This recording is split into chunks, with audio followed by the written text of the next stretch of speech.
Doctor Mohammad ইউনূসের Japan সফরটাই শেষ সফর। Doctor Muhammad Yunus Japan গিয়ে আর আসবেন না, চলে যাবেন, ওদিক দিয়ে ফ্রান্সে চলে যাবেন। Doctor Muhammad Yunus NGO related সফরগুলো করছেন। এতে করে বাংলাদেশের আসলে কি লাভ হবে? বাংলাদেশের কোনোই লাভ হবে না। আজ পর্যন্ত 10 মাসে কোনো লাভ হয়নি। এদিকে আস্তে আস্তে সত্য হচ্ছে ডক্টর ইউনূসের পদত্যাগের খবর। জাপান থেকে আর দেশে ফিরবেন না ডক্টর ইউনূস। জাপান সফর শেষে সত্যি কি প্রধান উপদেষ্টা পদত্যাগ করে ফেলবেন? পদত্যাগ করা ছাড়া বিকল্প কোনো পথ কি খোলা থাকলো? আর শেখ হাসিনা যা বলতো একবার তার কি মিথ্যা না? কিছুটা আসলে এমন ঘটতেছিল। দেশের মানচিত্র পরিবর্তন করতে চাইলে অন্তর্বর্তী সরকারকে তা ব্যাখ্যা করার আহ্বান জানিয়েছেন। আপনি শব্দটার ওজন বুঝছেন? দেশের মানচিত্র পরিবর্তন করতে চাইলে আওয়ামী লীগের যে নিষেধাজ্ঞা, সেই নিষেধাজ্ঞা পর সরকার খুব একটা সুবিধাজনক অবস্থানে নেই। সরকার নানা রকমের টেনশনের মধ্যে রয়েছে। ভারতের চাপ বেড়েছে, আন্তর্জাতিক চাপ বেড়েছে। প্রধান উপদেষ্টা প্রফেসর ইউনূস রাজনৈতিক দলগুলোর সঙ্গে বৈঠকেও ব্যাপারটা নিয়ে কথা বলেছেন যে ভারত তাদেরকে নানাভাবে চাপ দিচ্ছে, পারলে কালকেই সরকার ফেলে দেবে, এরকম প্রসঙ্গ তারা সামনে নিয়ে আসছে। শাহবাগ বিরোধী ঐক্যের ব্যানারে রাজশাহী চট্টগ্রামে ছাত্র শিবির হামলা করেছে। এই শিরোনাম দেখে মনে হয় যে ছাত্র শিবির তার আবার পুরনো রূপে ফিরে এসছে। যে বাংলাদেশের জাতীয় নিরাপত্তা উপদেষ্টা ডক্টর খলিলুর রহমানকে বিভিন্ন ক্যান্টনমেন্টে নিষিদ্ধ করা হয়েছে। এটাকে অবাঞ্ছিত না বললেও একেবারে মানে কিছু তো বোঝাই যায় যে ওনার মুভমেন্টগুলো আর্মিতে খুব একটা পছন্দ করা হচ্ছে না।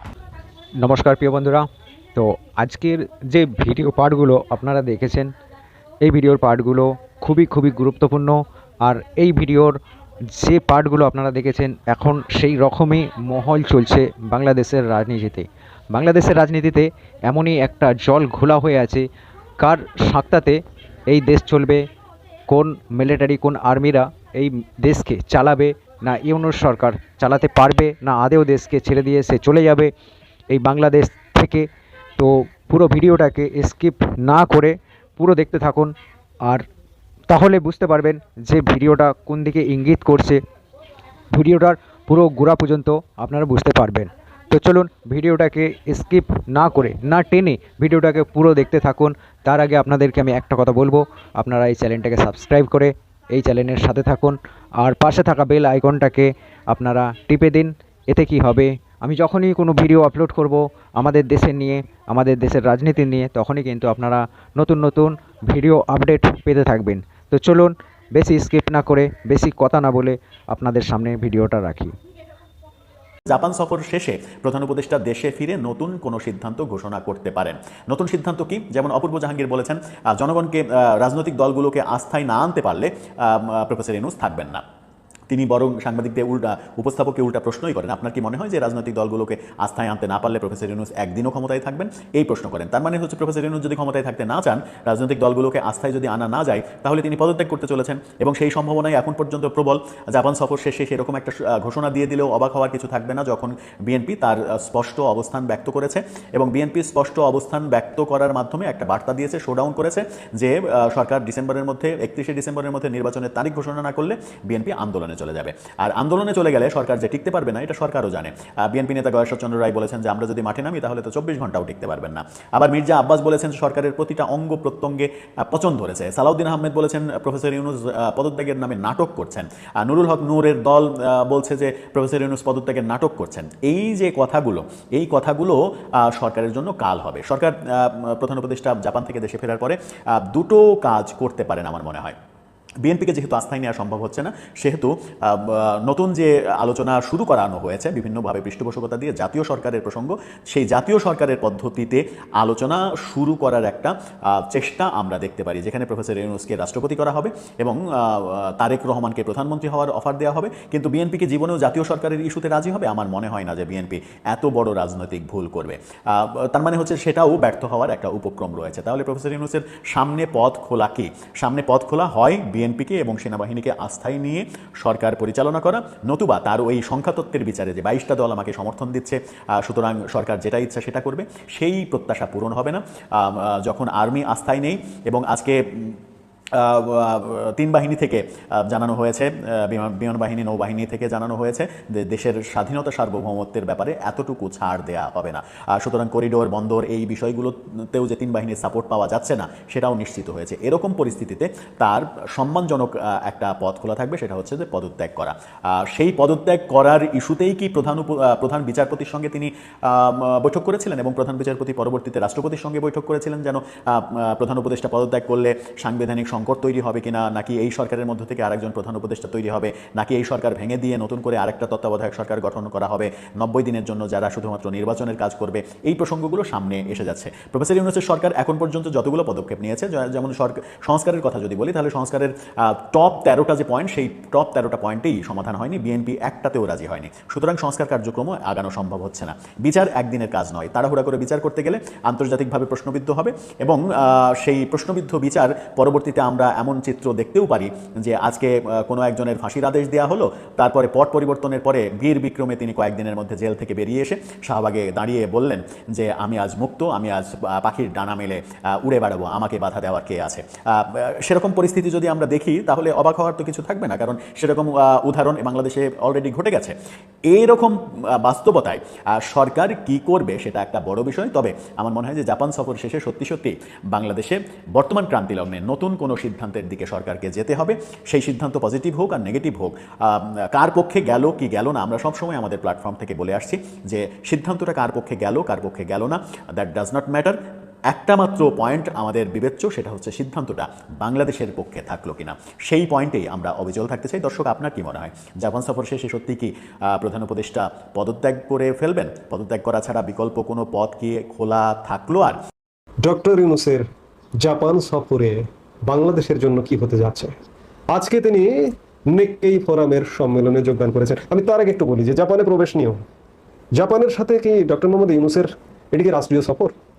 রাষ্ট্রীয় সফর হলে আমরা কি ডক্টর মোহাম্মদ ইউনূস জাপানে যে প্রবেশ করলেন, সেখানে কি কোনো সরকারের জাপানের কোনো মন্ত্রী পর্যায়ের প্রতিনিধি ছিলেন তাকে রিসিভ করবার জন্য? তাকে লাল গালিচা সংবর্ধনা দেওয়া হয়েছে? তাকে গার্ড অফ অনার দেওয়া হয়েছে? এগুলোর উত্তর যদি বলি তাহলে বলবো যে না।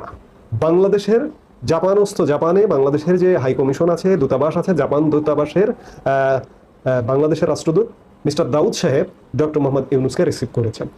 অর্থাৎ রাষ্ট্রীয় সফরের চরিত্র এটি নয়।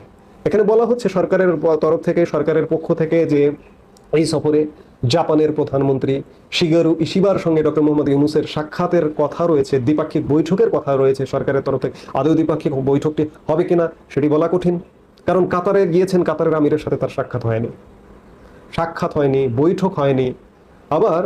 আমি আবার একটু পেছনে ফিরে যাই যে এয়ারপোর্টে রিসিভ, এই যে যতগুলো দেশ সফর করেছেন ততগুলো দেশে কোনো দেশে ডক্টর মোহাম্মদ ইউনূস প্রবেশের মুহূর্তে রাষ্ট্রীয় যে প্রোটোকল, রাষ্ট্রীয় যে রিসিপ্ট, লাল গালিচা সম্বোধনা, গার্ড অফ অনার এবং রাষ্ট্রীয় প্রোটোকলের যে রেওয়াজ, রাষ্ট্রীয় প্রতিনিধি, কোনো মন্ত্রী, প্রতিমন্ত্রী, উপমন্ত্রী যে রিসিভ করেন একজন রাষ্ট্র অতিথিকে, সেটি কোনো দেশেই আসলে সেই অর্থে ঘটেনি। জাপানেও ঘটেনি। জাপানের প্রধানমন্ত্রীর সাথে দেখা করবেন, জাপানের সবচেয়ে বড়, বাংলাদেশের সবচেয়ে বড় দাতা সংস্থার মধ্যে একটি, বা জায়গা প্রধানের সাথে সাক্ষাৎ, তার আরো বিভিন্ন জায়গায় সাক্ষাৎ, এগুলো সাক্ষাৎ হয়ে আসলে কি হবে? জাপান তো আমাদের অনেক পুরনো বন্ধু, অকৃত্রিম বন্ধু। এই যে একটা ভিডিও দেখলাম সাম্প্রতিক সময়ে, ডক্টর ইউনূস বলছেন যে জাপানি ভাষা শিখে জাপানে পাঠানো হবে বাংলাদেশি তরুণদের। এগুলো কি জাপানে পাঠানো কি ডক্টর ইউনূসের অর্জন?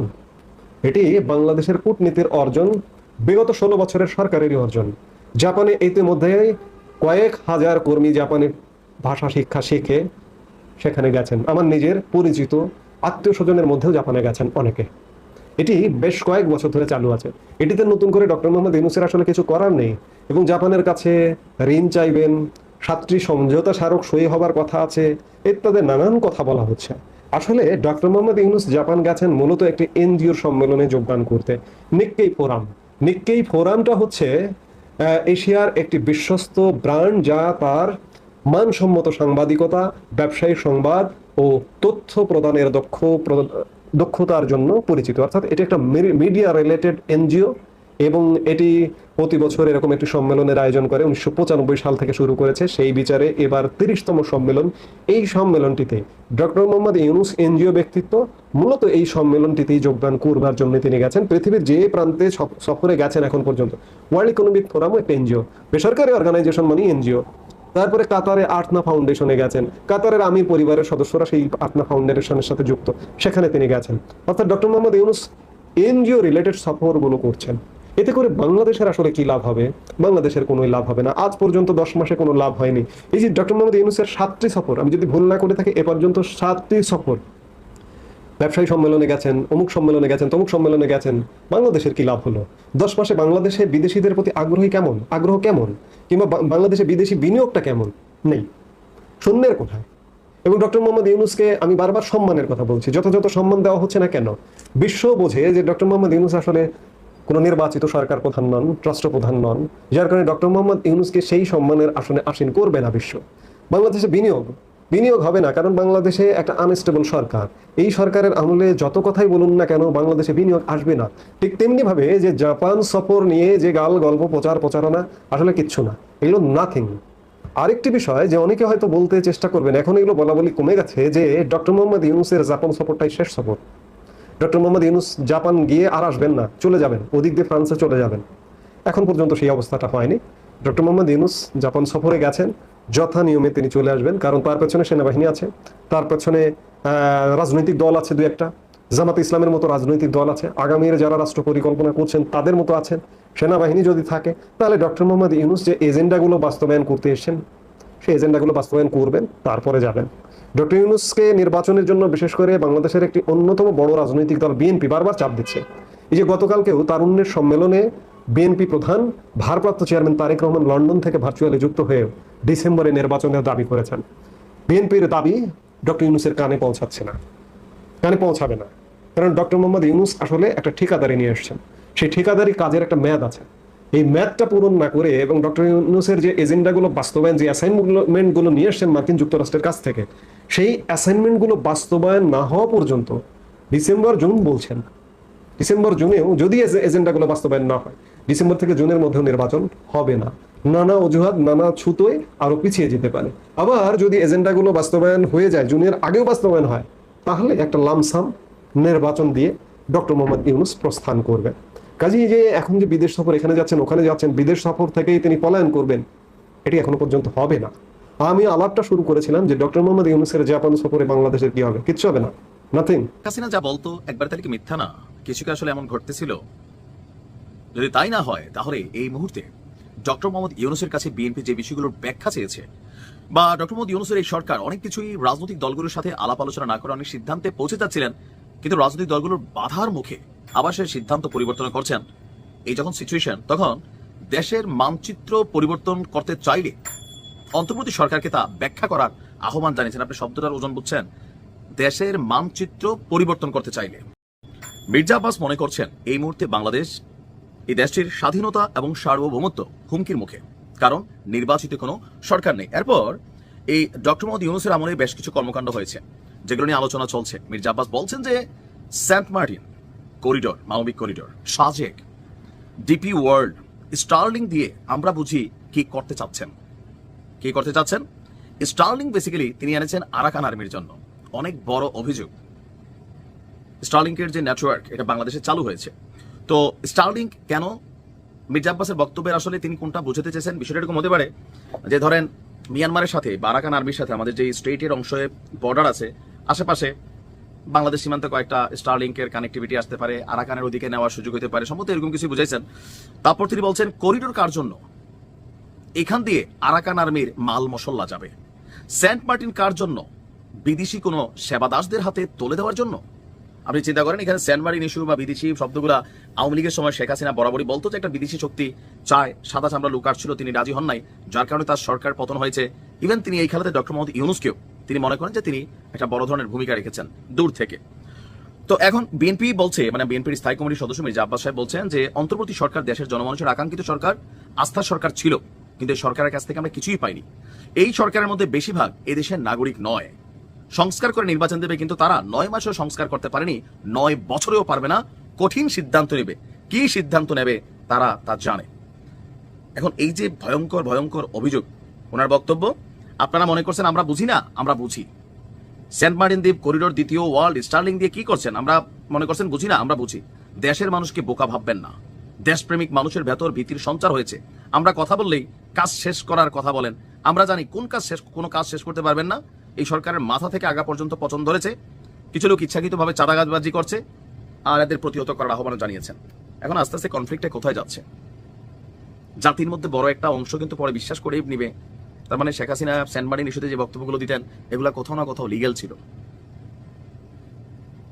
এখন বিএনপির এই বক্তব্যগুলো নিয়ে সরকারের পক্ষ থেকে বিভিন্ন সময় বক্তব্য দেওয়া হয়, বাট তারা তো কোনো রাজনৈতিক দল না, তারা ওইভাবে হয়তো কাউন্টার করার সুযোগ নেই। তবে পিনাকিদা, সাংবাদিক ইলিয়াস বা এনসিপি, তারা এগুলো নিয়ে মাঝে মাঝে কাউন্টার করে বিএনপিকে, আর এতে এই দ্বন্দ্বটা অনেক দূর ছড়িয়ে গেছে। মানে এই যে অভিযোগগুলো বড় গুরুতর অভিযোগ, সরকারকে উচিত এটা একটা ক্লারিফিকেশন দেওয়া। মির্জা আব্বাস সাহেব বলছেন যে স্টার্লিং ফিস্টার্লিং ছিল না এক সময়, আমরা তো ভালোই ছিলাম, দেশ নিয়ে তো টেনশন হয়, এখন তো এগুলো আইসা একটা টেনশনের বিষয়। আসলে কি ঘটছে দেশে আল্লাহ ভালো জানে, নিজেদের কাছে মাঝে মাঝে টেনশনে পড়ে যায়।